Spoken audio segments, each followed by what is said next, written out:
Okay, Gary, if you'd like to introduce yourself, and maybe we'll start with where you were born and grew up.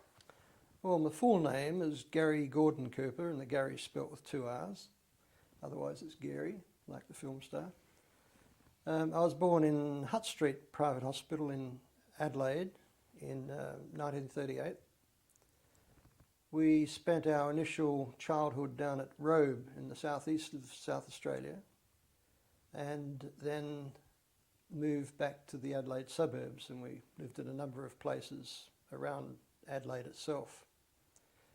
And all my childhood and that was spent being educated in Adelaide. And what about your parents? What were they doing? Well, initially, of course, World War II was on. My father went off to the war in the Air Force, and he never really came home again. So it was just my mother and my brother and myself, we, I suppose, just had a normal family life from there. Do you know much about your father's service life? No, not very much at all. What do you know? Oh, he served in the Philippines, as far as I know. I think the big thing that that struck me was with him being away, and the newspapers. The graphic thing in my mind were the newspapers that used to come in, and on the back page, I think it was always a big coloured picture and a map of where the Japanese were and what have you in the Pacific. And it used to concern me a lot as a 5-year-old to see this big red mark coming down towards Australia. But of course later on they didn't have coloured pictures in paper. It was just that, I think, to make it more graphic, but I think it didn't really serve much of a purpose really, apart from concerning people about the Japanese forces coming closer to Australia. Did your father send letters back home or anything like that? Well, he did, I suppose, but I'm too young to know. So you said he never really came back. What do you mean by that? Well, like a lot of them, he suffered from PTSD and whatever it was, and the family unit never got back together, and he just faded. I don't know what happened to him eventually. So he came back to Australia but didn't come back to the family? Yeah. And how was your mother with that?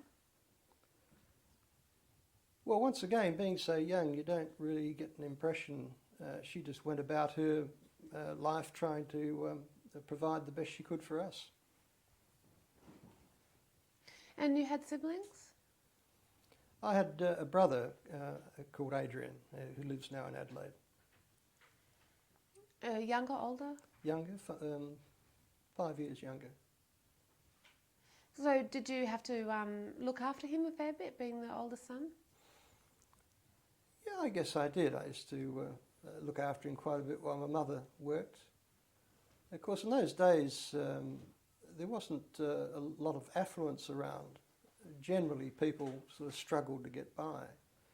And so my mother would get various jobs around the place, and so I was left with my younger brother to look after him, yeah. What kind of memories do you have when your father did return? I don't recall him returning. When I was 5, I think that was about the last time I saw him of any note. Did you ever talk about it with your mum? In later years, no, we didn't. No, it's just something in the past. So tell me about your schooling years. Initially, I went to St Leonard's kindergarten. I remember it particularly well because I had appendicitis and they had to take me to school in a wheelchair. So that was my first day at school in a wheelchair, getting over this appendicitis. And then I went to various primary schools around Adelaide itself. And finally, I was very anxious to leave school and get into the workforce. And at that stage I didn't really have any intentions of flying or getting into the Air Force. I thought that I used to look at those people and think they were gods, and I could never achieve that, but it was just something to dream about. So I concentrated then on getting out of school as soon as possible and getting into one of the trades, as it was carpentering. I soon realised that I needed higher education, so I started doing my leaving certificate at night school. And subsequently I went on and did engineering by correspondence, which stretched it all out to about 9 years, whereas I could have done it in 4 had I gone full-time to school. But it kept me busy after hours because I was working as well as doing these part-time studies.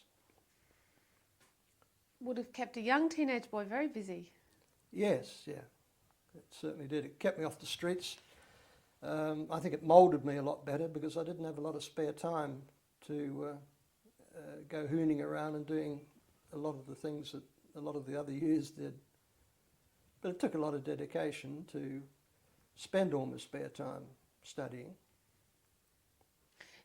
What were your mates doing at that time? I didn't have a lot of sort of mates because we'd left school and all gone in different directions. I think most of my friends were probably involved with flying. I started flying quite early. Because I was too young to take up powered flying, I went glider flying. And I used to ride my push bike from Adelaide to Gawler, which was about 25 kilometres, every weekend, and do a 40-cent ride in a glider. And then as soon as I got to 16, I think it was, when you could start the powered flying, I started learning to power fly. So all my friends were involved with the Aero Club in South Australia. And so we're all doing the same thing of like mind. Can you remember what initially got you into flying? Yes, well, I think most kids tend to imagine being a pilot or flying aeroplanes. It's just a bit of a dream.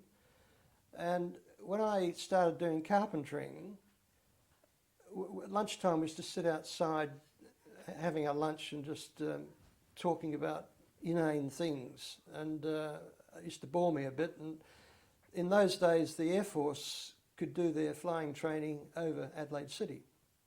And so I'd see the Mustangs up there doing aerobatics and the Avro Yorks and what have you flying around, even Lancasters in those days still, flying around doing various formation flying and that. And used to, I think the sense of freedom really struck me first, to see an aeroplane up there looping and rolling around the clouds. And I think that's what really started me on being determined to learn to fly. And then one day a repairman came round to my mother's place to fix the refrigerator, and he used to fly on weekends. And he saw how interested I was, and of course I was only, 14 then. So he took me up in this Tiger Moth, and that's what really sold me. I was determined to learn to fly after that. What can you remember about that flight in the Tiger Moth? Well, once again, freedom. Just being up there. Of course, it's an open cockpit with the wind coming in, but it was summertime and it was a beautiful cool breeze. It was early in the morning, so it was smooth. And it was just the winging around the place, feeling so free. I think that's the thing that got me most. And did you get to know the man that had fixed the fridge? I saw him a little bit after that. As I mentioned, I went off glider flying because I couldn't afford to power fly, and I wasn't old enough. And by the time I came back to power flying at that Aero Club, he'd sort of disappeared from the scene. So no, I didn't really see him again after that. So you mentioned that when you'd left school, you chose carpentry to do as a trade. Why did you choose that? It just appealed to me.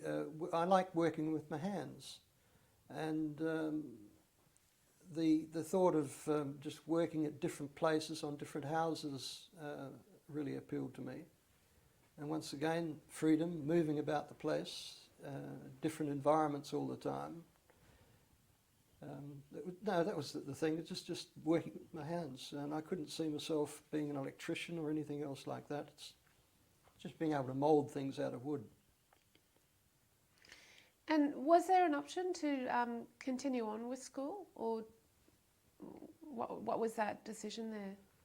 Well, a lot of it was to do, I suppose, with the income. We weren't living very well, just on whatever income my mother could get together. So I figured that because I had this desire to get out into the workforce anyway and do something else, get out of school, it was a good excuse then, because we needed that extra money.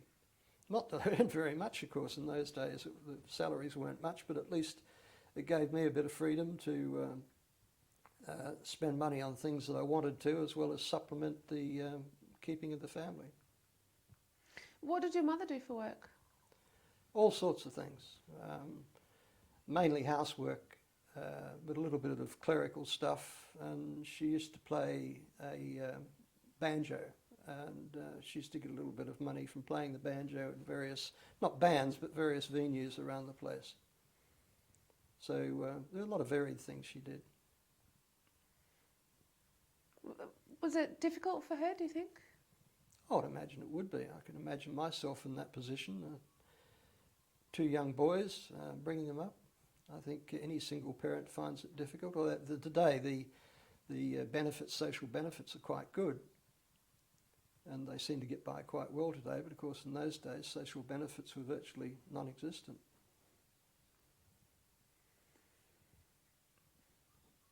So you mentioned that your father might have suffered from some kind of post-traumatic stress disorder. Did you know much about what he was going through, even though he hadn't come back to the home? Or No, they used to refer to it as shell-shocked PTSD. It's only a term that's come in, a medical term, I suppose, that's come in over the last few years. And it used to be something to be ashamed of, as far as I could work out. People used to sort of look down on those that were shell-shocked. But the PTSD of today that's all it is shell-shocked, suffering from the trauma. But they handle it much better today. So I don't know, there was just a breakdown in the family unit, and that was the end of the sort of family affair. so people look down on people suffering from shell shock. Did that happen to your family? Can you recall, neighbours or people? No, I don't recall that happening specifically. It's just that over the years I just tended to hear people saying, "Oh, you're shell-shocked," and they'd sort of talk down about the individual that was suffering from it as though he's some sort of coward. But I recall later years I was rebuilding a Spitfire, and I did a lot of research into the various pilots that flew it, and one of those had suffered from trauma. He was shot down, and then after that he just couldn't fly again. And I remember people saying about him, "Oh, he's shell-shocked, etc., etc." But he had nothing to be ashamed of. He'd been through a terrible trauma or drama, and just couldn't cope, couldn't live with it anymore. So he was posted from the squadron out to India, away from operations. And as your brother got older, did you have to try and explain to him? No, I didn't. I don't recall having to talk to him at all about the family situation.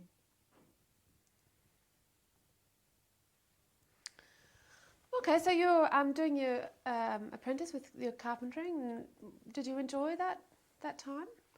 I did. I did enjoy it, but there was this desire to go flying that sort of overtook that.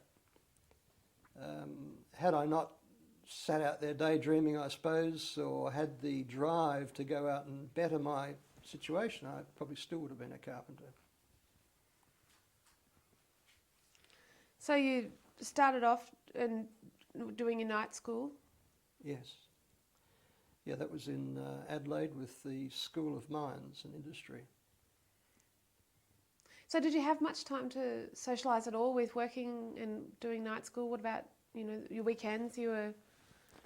Well, weekends, I used to go to the Adelaide Library because I couldn't study much at home. I used to go to the Adelaide Library, and it was quite very pleasant and quiet there, and you could study there. Plus I was doing the flying training and also studying for the pilot's license, so I had my time pretty much filled up. But having said that, of course, I used to do the usual thing, going to dances on Saturday night and catching up on a movie.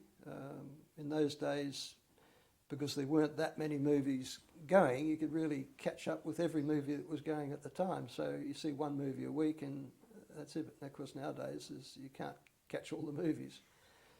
But my social activities were tied up a lot with the Aero Club as well, just hanging around with the other guys at the airport. So, so you finish your doing your night school, and what happens next? I never really, well, I finished doing the night school, but I never really finished the correspondence studies. That continued on to when I joined the Air Force.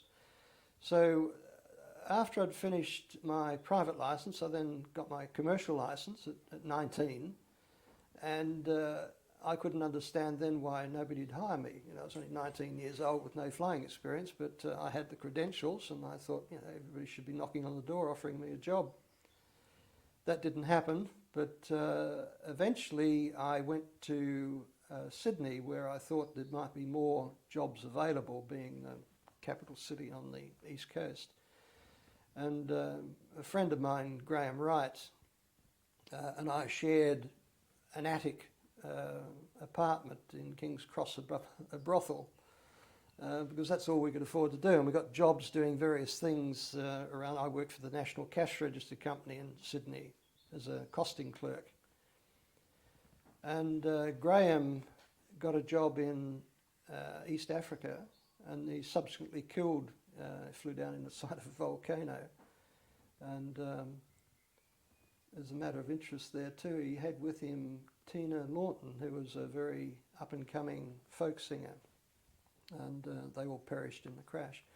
But I then got a job in New Guinea flying for Gibbs Sepik Airways, Bobby Gibbs of World War II fame. He had this airline up there. How did you get that job? Just by writing letters. I wrote letters to everybody in the world that had an airline or an aircraft, and I kept that file for many years, but it was about 3 inches thick with knockbacks. Of course, those days they used to write back. Today they just ignore you if they don't have want any contact with you. But so Gibbs wrote back and said, here's your ticket, come on up. What were the reasons for all the other knockbacks? Just my age, and the fact that there weren't many flying jobs going. And of course, quite obviously people wanted to have somebody with experience and maturity to entrust their passengers and aircraft with, but I couldn't see it that way as a young person. Just all gung-ho? Well, yeah, it's just immaturity, I suppose. You think, well, I've gone out and I've done all the tests and I'm a damn good pilot. You know, why won't people let me fly their aeroplane for them? But I think a lot of it was that there weren't that many jobs going around, not as many jobs as there were applicants, and so they'd just send back the automatic rejection. But I think in Gibbs' case was my application probably arrived on the desk on the day that they had a vacancy. It was just a case of being in the right place at the right time. Had they received my letter the next day, I probably wouldn't have got the job. So that was fortunate. So I went up to New Guinea, and I was based in, first of all in Goroka in the highlands, and then they put me up at Wewak on the north coast, and I flew, first of all I flew the old Norseman aircraft, the sort of aeroplane that Glenn Miller disappeared in. And we just did freight work around the highlands and up and down the coast. And then they put me on the old Junker 52, the old corrugated German paratroop aircraft. So what were your thoughts of Papua New Guinea? Well, when I first was offered the job, I imagined it as being a frontier, and In fact, it was, I suppose. I hadn't had much experience. I hadn't travelled at all. I'd only been from Adelaide to Sydney. That's the biggest travel I'd ever done. So to me, it was quite an adventure, and I was quite excited about the whole thing, but also apprehensive because of this thought of it being a frontier and the jungles and the natives and what have you. Would have been a massive eye-opener for you. Oh yes, it was. Just all that so quickly. You know, if I'd started like doing little adventures around Australia and then say a tour somewhere, then it wouldn't have been quite such an eye-opener, I suppose, but I sort of got it all in one hit. What about the lifestyle up there? It was fairly primitive in most cases. The natives in those days were very friendly. Now, of course, it's not safe up there in a lot of places. You have to have iron bars on your windows, but we had grass huts and no doors or windows. Of course, the weather used to beat in when there was a storm. And the cooking facilities was the old iron stove that they used to put logs of wood in to keep hot. Cold showers. Yeah, it was fairly backward. And did you have much interaction with the locals? Well, we used to carry them a lot in the aeroplane, and as far as communication was concerned, it was through pidgin English most of the time. There were very few educated ones there. And used to have these juvenile conversations with them in pidgin English. And they were, as I said, very, very friendly. And before Papua New Guinea, had you done some work with the Flying Doctor Service? Oh yes, yeah, I'd forgotten about that. Yes, initially I did a short contract. I think it was about 2 months, 2 or 3 months. I flew for.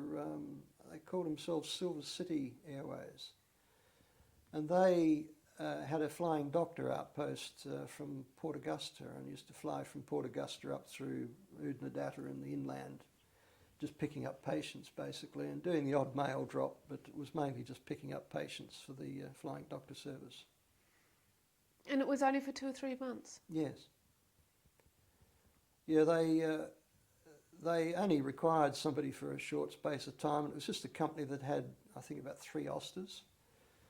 And so I don't think they really went anywhere as far as long-term establishment's concerned. But it was a good sort of grounding, I suppose, for getting started. But as I said, I would have taken on anything, and that job came up, so I took it on, even though it was only for a short period of time. I guess it at least gets you out flying. Yes, and it builds up the hours, and that's the whole thing, to get hours in the logbook. It didn't really matter what sort of hours, as long as they were just hours in the air. And maybe that helped you get your job up in Papua New Guinea? Well, the fact that I had some flying after the Aero Club, I suppose, did help a little bit, but I'm sure there were a lot more qualified pilots around than me at the time. But it did give me a little bit of an edge, I guess, because only, 3 months, only picked up a couple hundred hours, I suppose, at most. And how long were you up in Papua New Guinea for? About 3 years. And the thing was, like I mentioned earlier, there weren't many jobs going, and there was sort of a doldrum, I suppose. Airlines weren't hiring, and the only people getting into airlines were sons of personnel managers and people that were connected. So I was a bit worried. I couldn't even get into the airlines in New Guinea. They just weren't hiring. It was just totally dead. And all my friends were the same, that were in my level of aviation. They just couldn't crack it and get into airlines, couldn't fly DC-3s or anything larger than they were already on. So I started then thinking about the Air Force. And I subsequently applied to the Air Force. And I'd just taken on a new job, actually. I'd gone from Gibbs to Madang Air Services and I flew for them for about 2 years, I suppose, Gibbs for 1 and them for 2, and then I got a job with Dennis Buchanan with a little company called Territory Airlines, and he was just starting to flourish, and eventually he became very big. And I said to Dennis that I'd applied for the Air Force. I didn't know if I'd be successful or what, but he said, oh, well, if you get the job, good luck to you. And he's quite good about it. And I'd only been there 2 weeks, and the Air Force said, here's your course date, come on down. And Dennis was good about it. He gave me a ticket back to Australia. Very pleasant chap. So what were you thinking? What were you expecting from the effort? Was it the stability that you thought, because the private industry wasn't supplying that, or? Yes, it was stability and of course flying better aircraft, bigger aircraft. I still had a desire to fly multi-engine aeroplanes, and my thoughts when I joined the Air Force was to get onto Canberra bombers. And I don't know what I thought beyond that, but in those days, 6 years short service commission, I thought, well, I guess 6 years and I'll be such and such an age, and then I'll have this multi-engine time in the Air Force, and then I can join airlines. Perhaps things will be better then. I think that was my initial thinking about it. So what was your opinion of the RAF before you started there? In what respect? Well, what kind of, I don't know, what did you think about the RAF? I mean, you obviously, when you were a child, your father was part of the RAF, and, what were you thinking about it as an establishment? Oh, I thought it was probably glamorous, nice uniforms,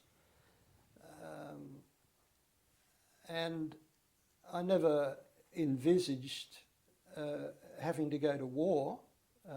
It just seemed like a good direction to take as a stepping stone to what I wanted to achieve eventually in aviation.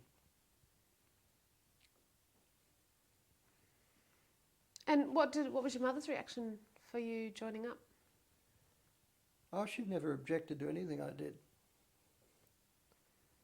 She was a little bit psychic, actually. She used to be able to, I never sort of believed I used to take the mickey out of her about it, but she was quite good at predicting things and sensing things.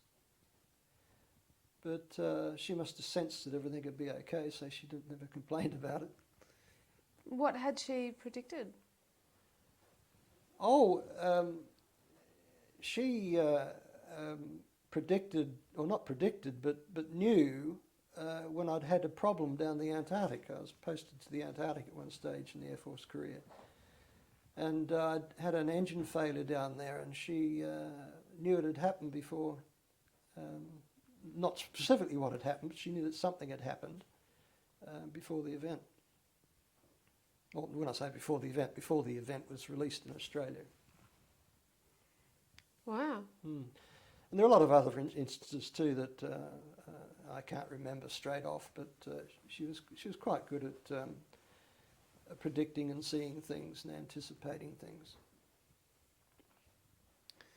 Okay, so tell me about joining up and all of that procedure.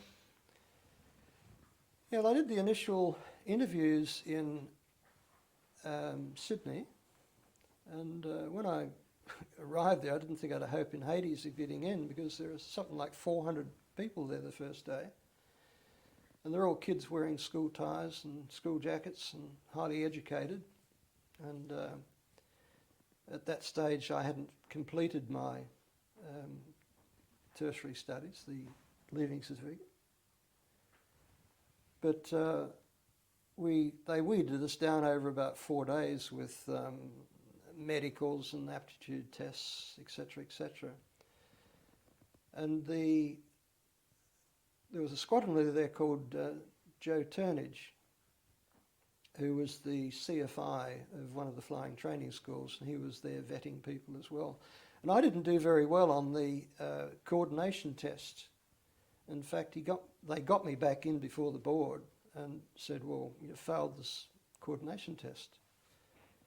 And it was the whole thing was it was a machine with a circle and a little bubble, and you had to put this stick around and keep the bubble in the middle. And of course, I couldn't do that.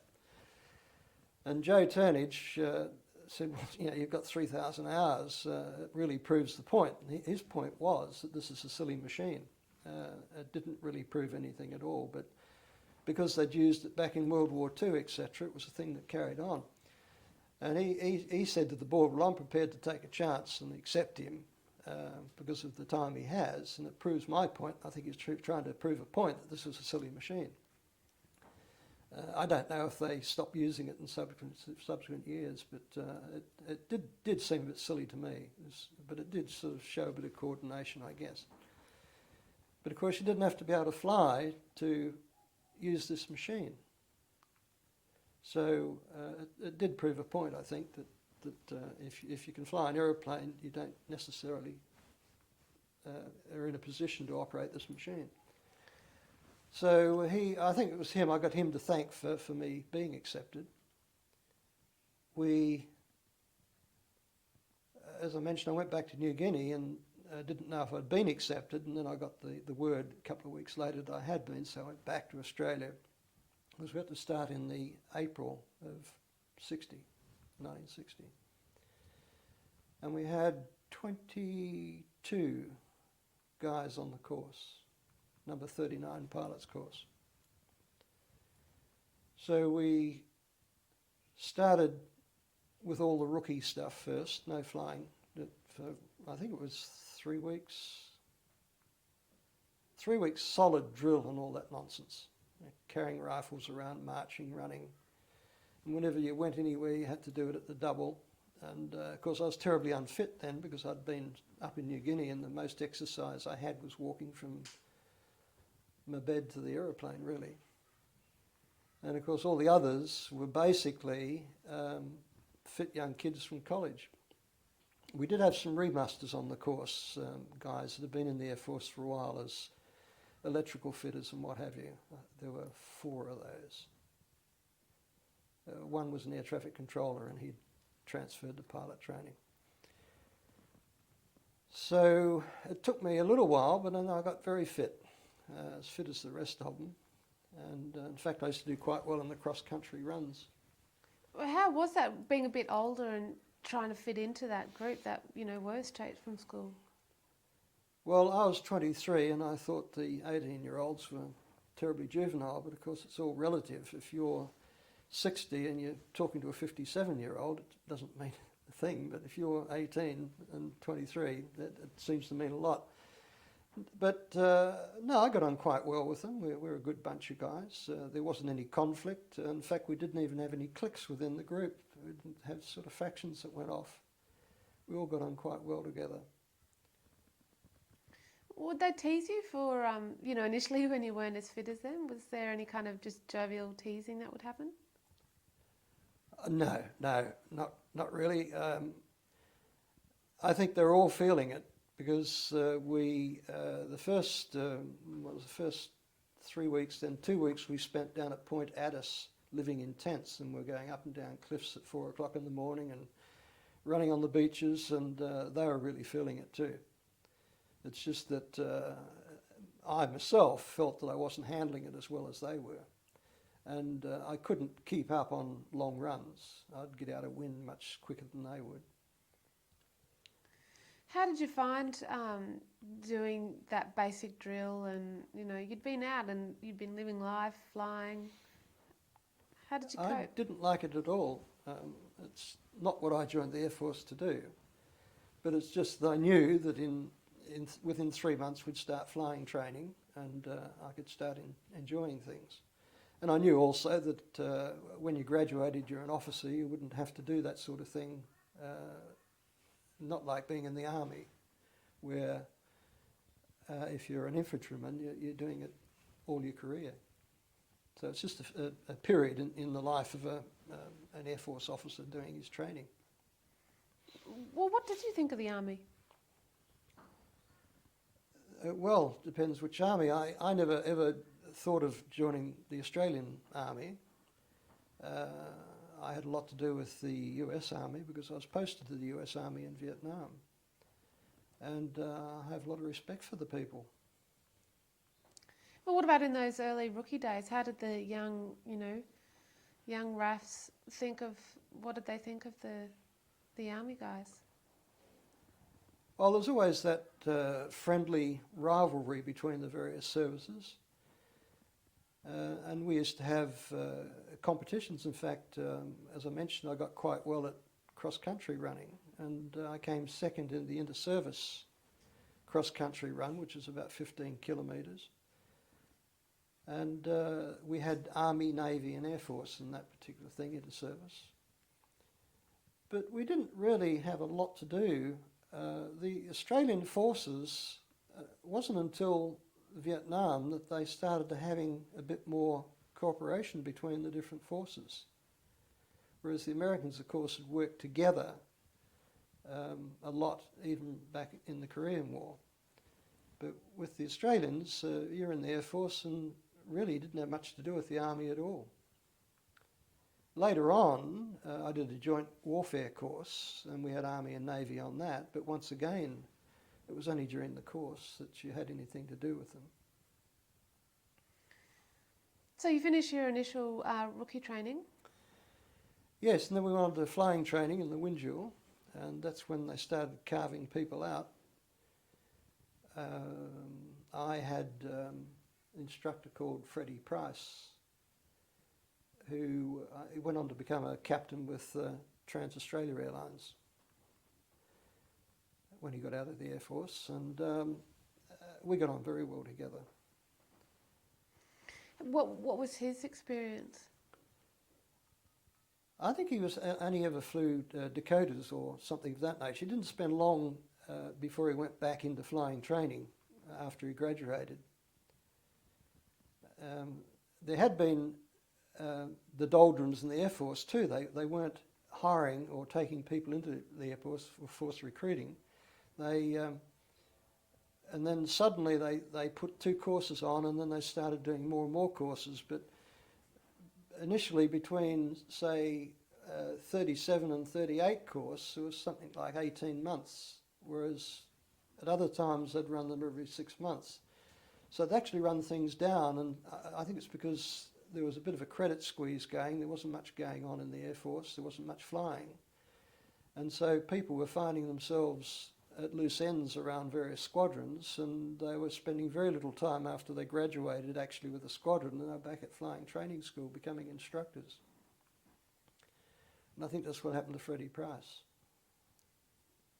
So were there any instructors that had been through World War II at that stage? There'd been a couple that I recall had been to Japan during the occupation forces and hadn't even been to Korea. The COs, as I remember, had been World War II pilots, but they'd come in right at the end of the war. So they're the only ones that really had combat experience as such. So how did you find when you were at flying school? Did you feel like it was all a bit below you, or that you kind of... No, it was very demanding. I have a lot of respect for those that got through, because a lot that didn't get through subsequently became Qantas captains and what have you. But that's not because of their ability, it's just they're a bit slower at learning. And I always thought it was a terrible waste of time in the Air Force of taking in 25 people and graduating 8. But all they were doing was getting people that could meet the criteria in a specified time. If you didn't meet that criteria, out you went. So, in answer to the question, I found it fairly demanding. And I found it interesting because of the preciseness. When I was in New Guinea, it was just a matter of getting from A to B and staying alive with the sort of climate up there, the weather there and the mountains, etc. So I'd never done a lot of this precise flying, and this was very demanding and very precise. So whilst I could have got through easily, I worked hard at it, and I really did take a lot of time to get the best. And Freddie Price would push me all the time to try and get a bit better out of me. As you can see that I had the experience there to be able to do better than I was doing. So I settled down and listened to him and eventually topped the course. We'll just pause there because we're at the end.